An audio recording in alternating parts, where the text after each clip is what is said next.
Welcome to the Great Detectives of Old Time Radio. From Boise, Idaho, this is your host, Adam Graham. If you have a comment, email it to me, box13@greatdetectives.net.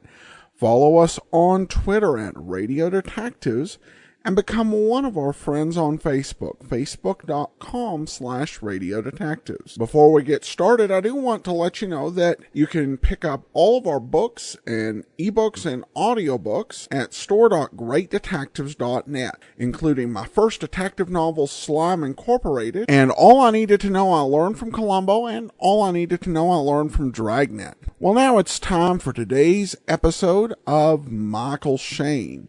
The program's entitled The Case of the Hate That Killed.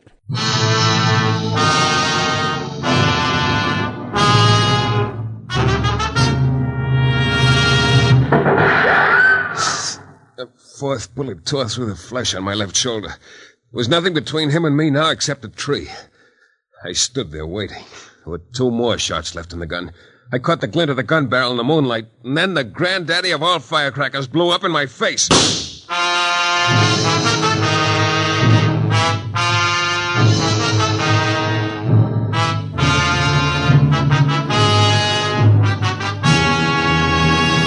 The New Adventures of Michael Shayne, Private Detective.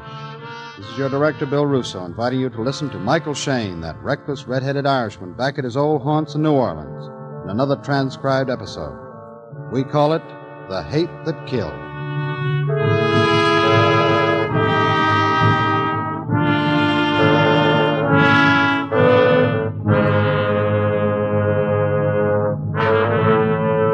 $75, $85, $86, $87.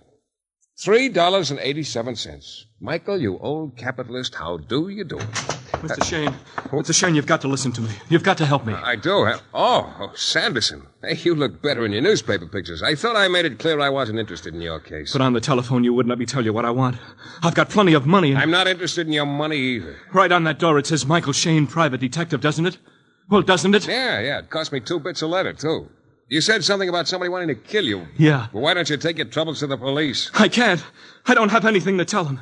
You think I'm a crank, don't you? No, I think you're very charming, Mr. Sanderson. Just keep your voice down. I know a weak, dissipated body and a mind that's crazy half the time. But if you lived one day, just one day, in the atmosphere I do, you'd be shaking just like me. I tell you, death is in the air. Yeah, sure. What's the matter? That scare you? I suppose you like divorce cases, alimony, spying on women. I'll bet you like spying on women. Well, that's enough, Buster. Goodbye now. Oh, wait a minute. I tell you, I'm going to die. Not in my office. I'm busy. Beat it. You don't believe me. Look, just tell me one thing. Yeah? One thing. Why did the insurance company refuse to sell me any life insurance? From where I sit, you look like a mighty bad risk. No, I've had an examination from my personal physician. There's nothing wrong with me. That is a matter of opinion. They wouldn't tell me the real reason. That was just an out. All right, so what? Just find out, that's all. Just find out why they refused me. Well, it'll cost you $20 a day in expenses. Well, here's my address. You'll find 3 houses on the estate. Mine's on the right of the big house. I know all about you, Sanderson, and your famous father. He died the other day, didn't he? Yes, he's dead. And he wasn't my father. Huh? He was my stepfather. That's why I used the name of Mark Sanderson. But his corruption lives on like something rotten inside you that you can't get out. Like something in your blood and your heart, and you can't tear it out. Hey, that's cute. You ought to set it to music. Are you always this jittery? Why shouldn't I be jittery? Do you have some water? Water? You mean you drink water, too? Yes, my medicine, my capsules, for my nerves. You'll find some water down the hall. You'll let me know tonight, huh? You'll find out? Yeah. I got a pretty good hunch why they refused your policy. You do? Why?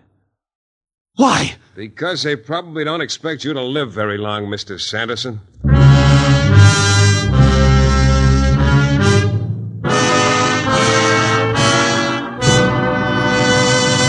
We'll return in a moment to the New Adventures of Michael Shayne and The Hate That Killed.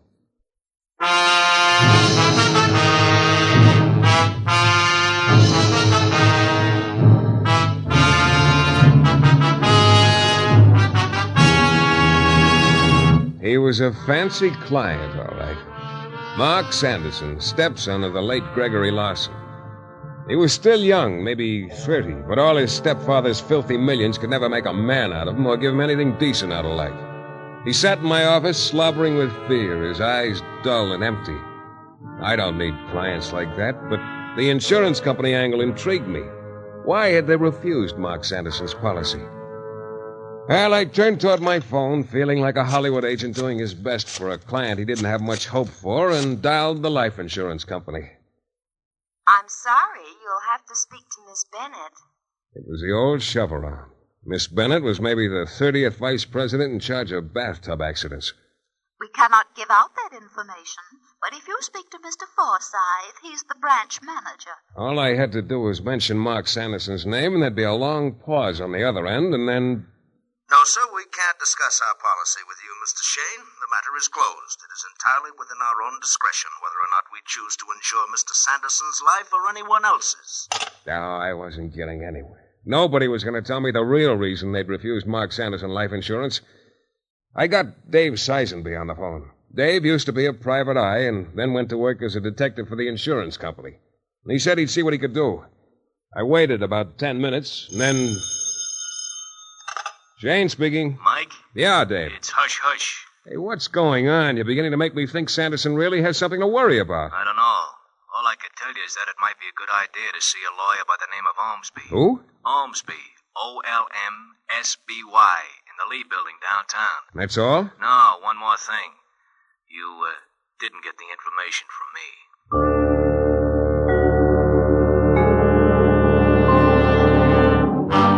Philip Ormsby, attorney at law. The office was easily as old as Ormsby himself. About 70. Dried up like a prune. His voice was like parchment, dry as dust and ready to crack. You're a shrewd young man by the look of you. But if you have in your head the good sense to avoid unnecessary trouble, you will desist from inquiring into the affairs of the Larson family. Now, that's as pretty a turn thread as I've ever heard. It's excellent advice, Mr. Shayne. As for your question, I am not at liberty to divulge any information. You mean to me? To you or anyone else. I realize Mark's hysteria has caused you some trouble, and as the family attorney, I'll be glad to pay. Smooth. I didn't think I was going to take this case, Mr. Ormsby, but you know, I'm getting more and more interested. Then you will get yourself more and more involved. Well, that's my business, Mr. Ormsby. Mr. Shayne, you must anticipate a short life. Could be, Mr. Ormsby. At least a happy one. So long, Pop.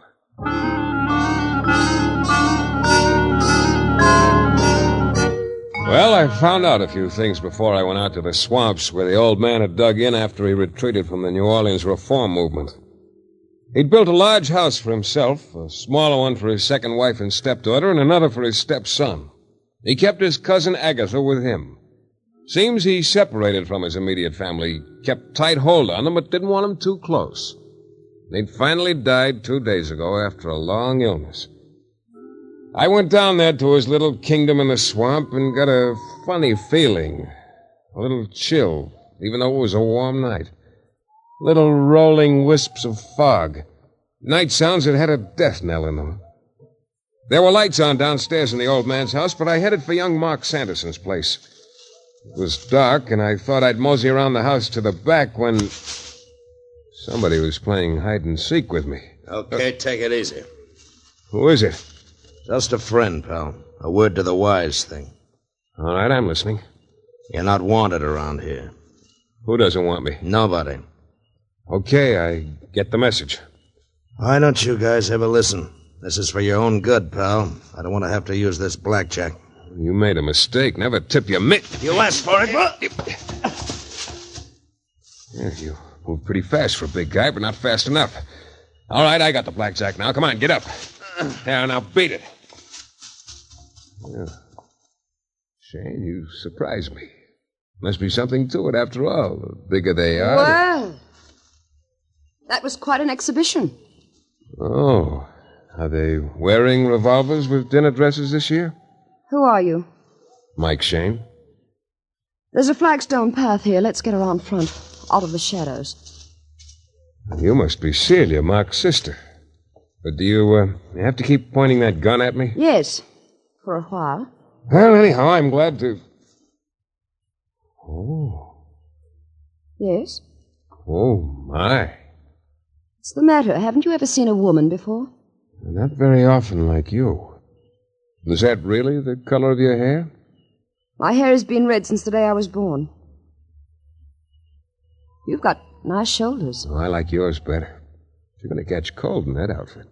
You have what so many men lack these days. A sense of virility and strength. Well, that comes from eating all my vegetables. What are you snooping around here for? I was looking for Mark. Oh. You're the detective he hired. Check. Now you do interest me. Who's the man you were fighting with? Don't you know? No, I don't, Mr. Shayne, isn't it? That's right. Mark and Aunt Agatha and Mother are in the house. Oh? The reading of stepfather's will tonight. Mr. Ormsby, the lawyer. May I come along? Why not?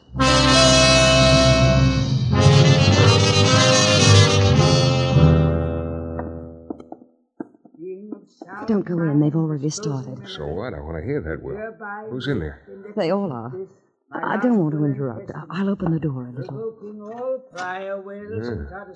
Quite a gathering. Yes. Mother, Aunt Agatha, and Mark. Hold it on. I'll listen. All my property, real and personal, owned by me at the time of my death, to that person from among my 4 heirs who outlives all others. Whether it be my cousin Agatha, my stepdaughter Celia, my dissolute stepson Mark, or my neglectful wife Margaret. I know we do something like that all These goods shall be bequeathed, therefore, only after the death of my last heir but one. And in the event my inheritor cannot by law inherit, then these goods shall pass to Philip Ormsby or his heirs and assigns. That's it. Let's go in, Mr. Shayne. Okay. We waited for you, Miss Celia. We didn't know where you were.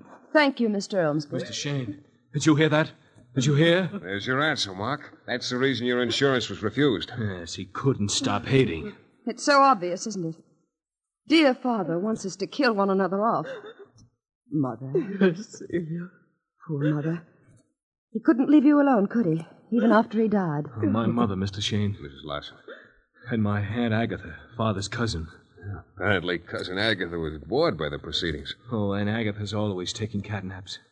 Agatha, wake up. Maud, stop shaking her. Oh, she doesn't want to wake up. Aunt Agatha? She's not moving.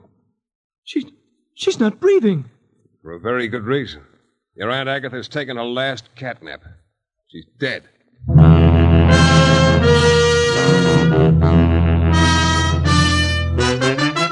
We'll return in a moment to the new adventures of Michael Shayne and the hate that killed.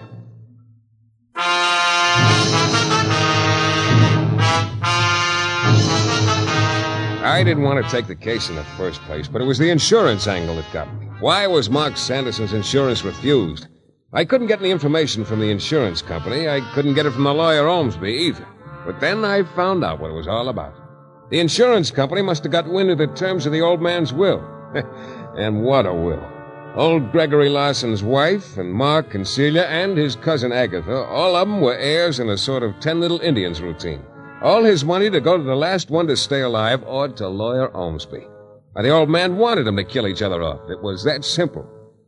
I wanted a few words with my client, Mark, and I waited while Sergeant Lavery went through his routine with him and then decided to bust it up. I want protection. I'm a taxpayer. I don't care what you have to do. Put me in jail if you want to, but I demand slow down, protection. Sanderson. You'll blow a gasket. Where do you fit in here, Shayne? Well, like I told you, Sergeant, this is my client. I suppose now you're convinced someone is going to try to kill me, Shayne? I had a talk with your sister Celia, Mark. You didn't tell me you lived here a few days before your stepfather died. Celia and I came here just before he died. But it didn't mean anything. You heard his will. Yeah. Sergeant. What? Why don't you lock him up? Maybe jail is the safest place for him. Okay. Speak to Denton inside. Yes. Yes, I will. I will. All right, Shayne. Your client's taken care of. You can go home now. No, I think I'll stick around, Sergeant. Why? You think there's going to be more killings? Well, now, Sergeant, don't you? I was curious about Margaret Larson, Mark's mother. Why hadn't she been with her husband the last days of his life? Why had he called Mark and Celia, not her? The more time I spent in this atmosphere of death and hate, the more jittery I got. Margaret Larson was sitting in her living room. A low fire crackled in the fireplace. That was the only light in the room. She sat erect in an old, creaky rocking chair by the fire, a light glinting on her dark brown eyes that were just a little too bright. When will it stop, Mr. Shayne? As long as I can remember, it's been like this. The fear, the hate. Yeah. I don't remember anything else. It's never been normal. His hatred touched all of us. That horrible, sick man inside his house. Never going outside. But you felt him all the time. You once thought enough of him to marry him. That was my mistake. He hated you more than the others. Yes. Mr. Shayne. Yes? How did Agatha die? She was poisoned. What kind of poison? I don't know yet. What about Celia and Mark? What's going to happen to them? Mark, by his own request, is in jail or on his way. Jail? Yeah, he said he wanted protection. Oh. And Celia, she's the kind who can take care of herself. Hey, look, I'm getting the willies or something. Can't we have some more light in here? What's the matter? Mr. Shayne. Yeah, what? In all the years I've spent in this swampland, I've seemed to develop an extra sense What of... are you trying to say? There's someone in this room. I don't hear anything. You weren't supposed to. What? Oh, the sucker for a left hook. My pal with a warning. Don't move, pal. Don't even blink your eyes. I got a gun. I'm not getting too close to you. Come back for a rematch? I better answer the phone. You better not. You. Yes. Answer it. Hello? Yes, Sergeant. This is Mrs. Larson.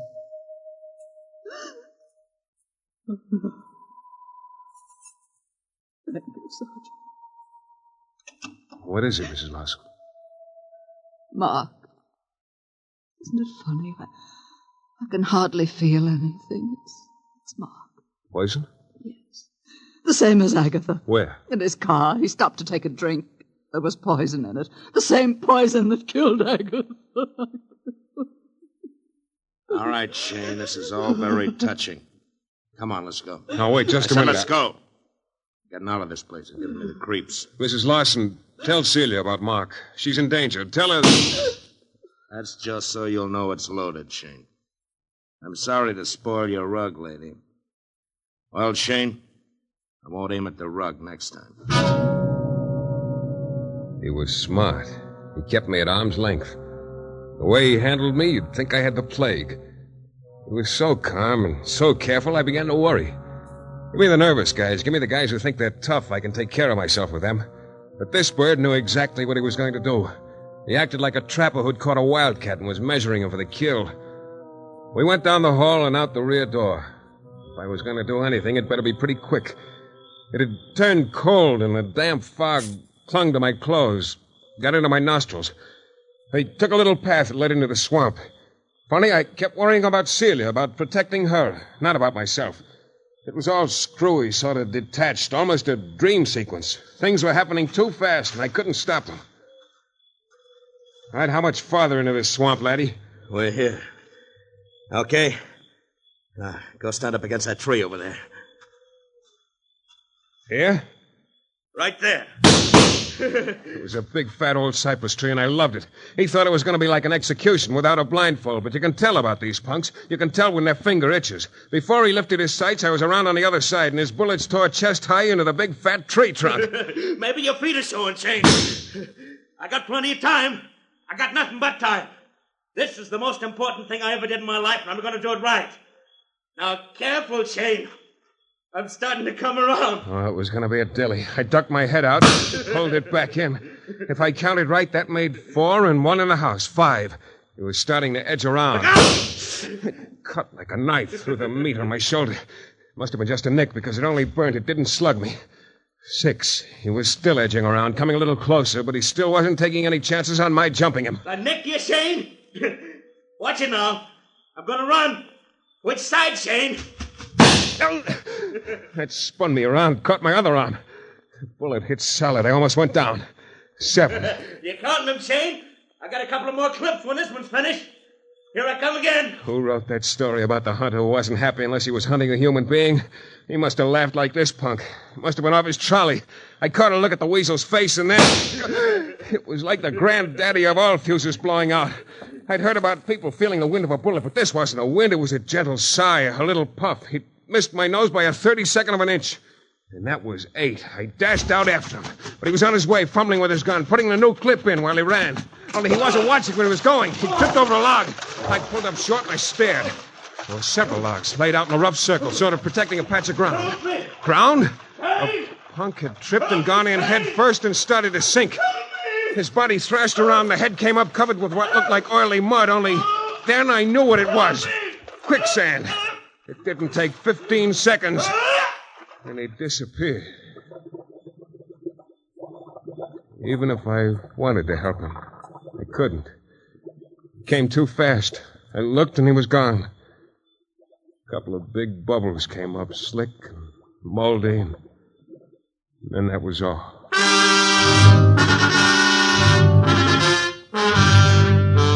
On the way back out to the house, my mind was wrestling with angles and worrying about Celia so hard I almost forgot I had a slug in my shoulder. I could see a light on the second floor of Mrs. Larson's house. I prayed that meant Celia was still alive.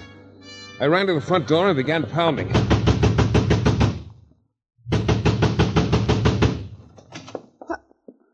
Mr. Shayne.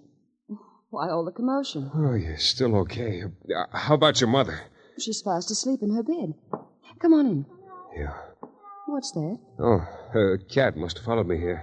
That's good luck, Mr. Shayne. And old New Orleans superstition. Let her in. Sit down. Now, what... Oh, Mr. Shayne, you're bleeding. Yeah, I almost forgot. Here, let's get that jacket off. Okay. Easy. Sorry. Now, I'll just tear the shirt open.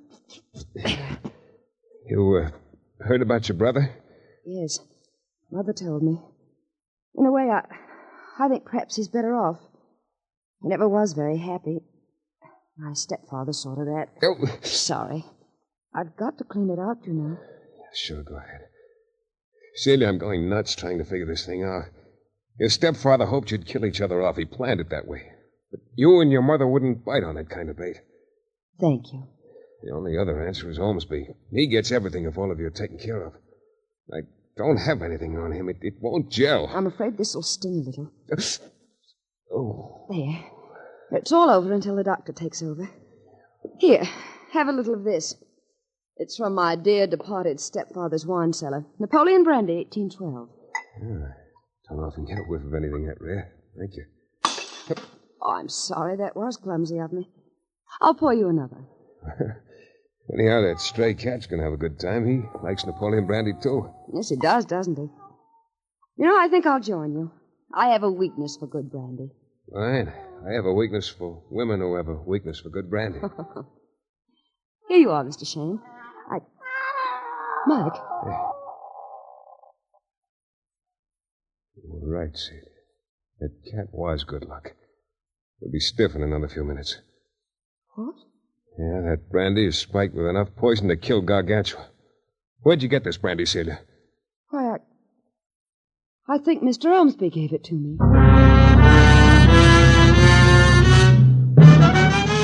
We'll be back in a moment with Mike Shayne and the thrilling climax to our story.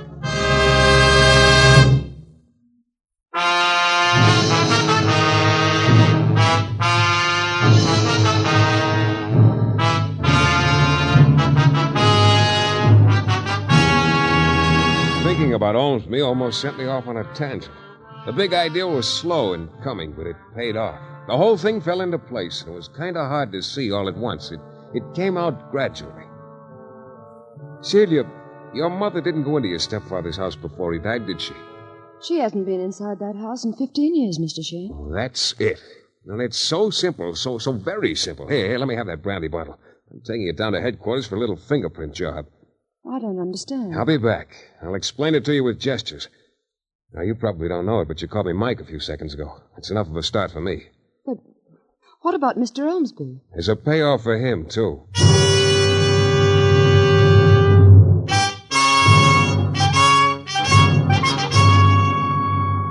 hard to believe, Shayne. There's no other explanation, Sergeant. Ormsby was the only one who knew the exact terms of the will. He'd get everything if the family were all out of the way. Yeah, he had a good idea what would happen. And he decided to wait it out. That's why he hired that character to get rid of me. Yeah, that makes sense. Ormsby didn't want anybody to get in the way of the natural course of events. Yeah, an old man hates so much he can't let it die with him. He wasn't satisfied until he'd fixed it so his rotten touch reached out from the grave. It's still hard to believe, but you can't argue with fingerprints.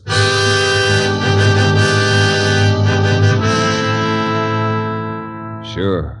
There was only one answer. The fingerprints on the bottle of Napoleon brandy and the fingerprints on Mark's flask and Aunt Agatha's special milk bottle, they all matched. His plan was simple. He figured all the suspicion would rest on his wife after Agatha and Mark and Celia were dead. Yes, the fingerprints all matched. They were the fingerprints of Gregory Larson. He kept right on killing even after he was dead. There's a moral in all this somewhere. Something about evil turning on the evildoer and paying him back. I haven't quite figured it out yet, but Celia's a pretty clever girl. I think I'll show her how the other half of New Orleans lives. Take her to dinner tonight and discuss it. With gestures.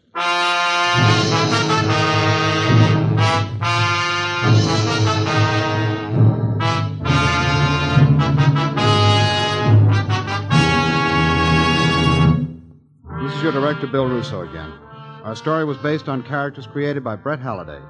Our music is composed and conducted by John Duffy, and Michael Shayne is portrayed by Jeff Chandler. The New Adventures of Michael Shayne is a Don W. Sharp production, transcribed in Hollywood and distributed exclusively by the Broadcasters Guild. Next week, you'll hear Michael Shayne in another thrilling adventure.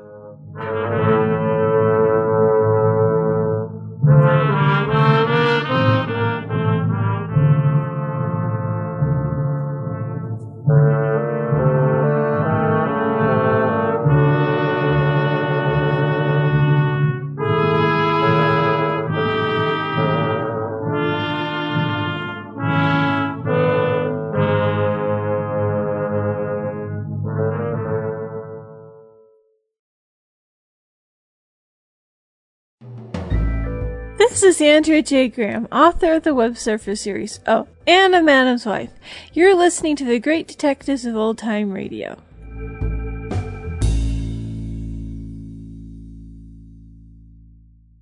Welcome back. While a somewhat subdued ending to this story, for me, the highlight was when Shayne was being led away, and that whole very tense action sequence and the descriptions I thought very well done in that particular scene. Well, now we do turn to listener comments and feedback. And we have this from Joel, who writes, I found the old Shayne more fun and appealing than this version. It tries too hard to be hard-boiled, and the hero is not very appealing. Well, I can definitely appreciate your point of view, and this is definitely a series that is probably not for everyone in the audience. If you like, say, Pat Novak for Hire, I think it's a good bet that you probably like this, though this one is not quite as humorous. But as always, listener taste can vary. All right, well, that will actually do it for today. Join us back here tomorrow for The Avenger. In the meantime, send your comments to box13@greatdetectives.net. Follow us on Twitter @Radio Detectives and become one of our friends on Facebook.